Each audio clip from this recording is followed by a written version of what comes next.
Salut, je m'appelle Sébastien, je suis constructeur bois brut et je travaille les rondins. Et je te montre une étape pour la fabrication d'une table comme celle-ci. L'étape qu'on voit aujourd'hui, c'est la pose d'un banc. Donc, pour les tables en rondins, on a l'ossature, la structure, avec les rondins qui sont empilés et parfaitement ajustés, avec la technique de la fuste, sur lequel on peut construire des maisons. Et pour le banc, c'est un demi-rondin qu'on vient présenter sur deux rondins, les supports de banc. Une fois présentés, les bancs ils sont calés de niveau, dans ce sens-ci et dans ce sens-ci. Voilà. Et une fois que c'est de niveau, donc ils sont calés avec des petites cales en bois comme cela. Et je vais prendre du coup une notion très importante dans la construction rondin, c'est ce qu'on appelle l'altitude. L'altitude, c'est la hauteur entre ma fondation, donc mon niveau 0, qui est présenté par le dessus de ma règle en alu, et la hauteur actuelle de mon banc. Donc je vais prendre mon mètre que je vais venir poser sur ma fondation en bas et je vais faire une lecture sur mon niveau. 54 cm. Maintenant que j'en suis là, je suis en vue profil largeur. J'arrive ici, on a bien nos 54 cm d'altitude. La hauteur standard d'une chaise c'est 45 cm, mais moi pour une table de pique-nique, je veux une hauteur d'assise à 48 cm. La table va sécher un peu, va perdre 5 mm, et en extérieur pour une table de pique-nique, je préfère mettre 48, je trouve ça plus confortable. Ce qui me fait une différence de 6 cm.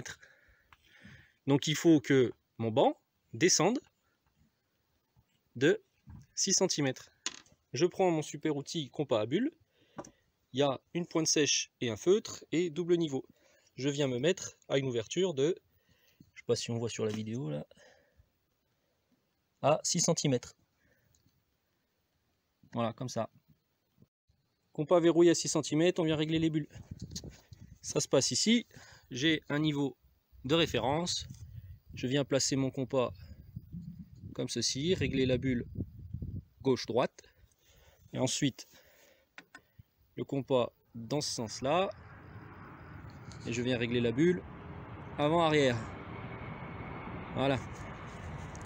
Une fois que c'est fait, j'emmène mon compas. Donc l'avantage d'un compas à bulle comme celui-ci, c'est que ça fait un report de forme. Donc je viens mettre ma pointe sèche en dessous, embuter sur mon rondin, mes bulles de niveau bien d'aplomb, et je viens tracer.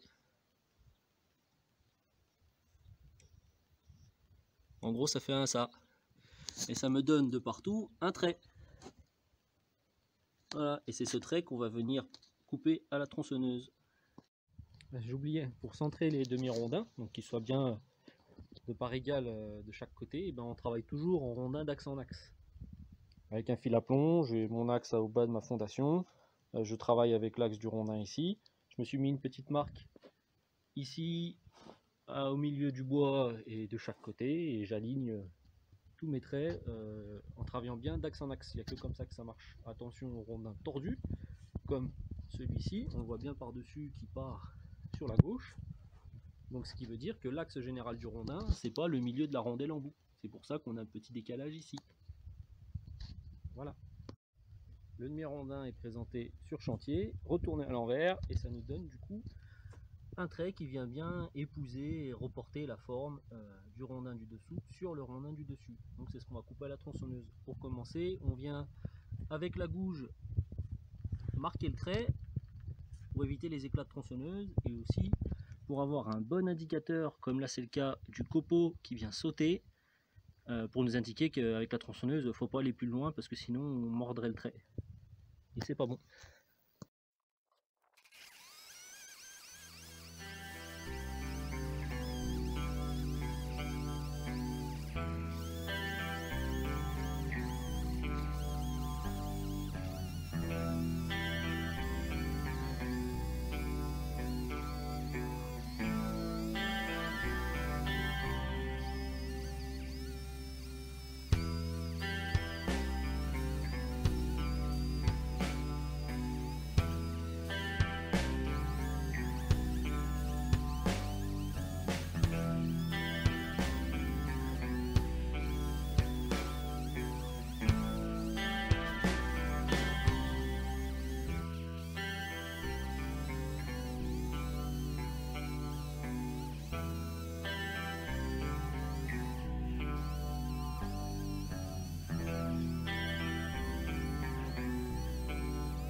Dans le métier de fustier, j'utilise 3 tronçonneuses, une 70 cm3, une 50 et puis une petite.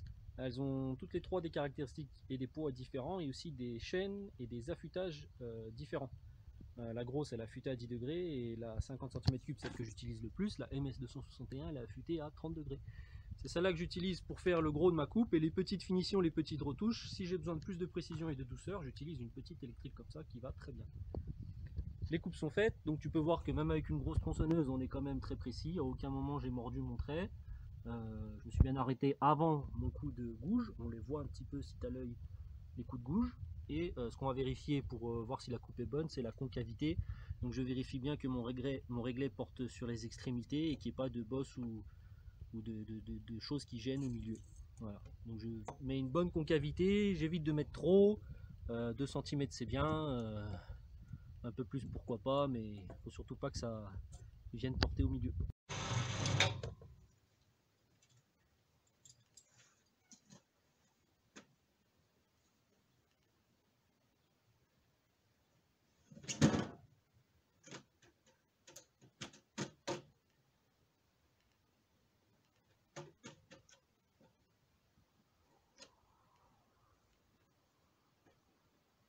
J'ai fini de tailler à la tronçonneuse mes 4 angles, j'ai mis en place mes 2 bancs. Donc tu vois bien que le report de forme ça marche bien. En ayant suivi le trait, bon ça épouse bien la forme, hein, pareil que pour la structure. Il restera quelques finitions à faire de ponçage, de retailler les bouts des bancs. Le niveau, vu que j'avais bien calé mes bancs de niveau avant de tracer et d'utiliser le même écartement de compas pour toutes mes entailles, le niveau respecté, et l'altitude de mon banc, c'est là, et bien 48. Merci d'avoir regardé la vidéo, merci aussi pour l'intérêt que vous portez au rondin, c'est vrai que c'est cool et que ça plaît beaucoup, tant mieux, ça m'encourage à continuer. Si tu veux plus d'informations et voir ce que ça donne quand c'est fini, livré, huilé, etc., regarde sur ma page Facebook ou sur mon site coniserve.com, tu trouveras à peu près tout ce que je fais et des versions finies. Si tu veux savoir le prix d'une table, demande-moi en commentaire et je te répondrai sur la valeur d'une table comme ça. Je peux faire en 2 mètres, donc là ça va être une 2 mètres, mais je vais la faire à 2,15 m. Je fais aussi des tables en 3 mètres, je peux aussi faire des tables en 4 mètres jusqu'à 4,50 m, des bancs, etc. etc. Donc si tu veux savoir les tarifs, je te les mets en commentaire. Allez, à la prochaine, salut!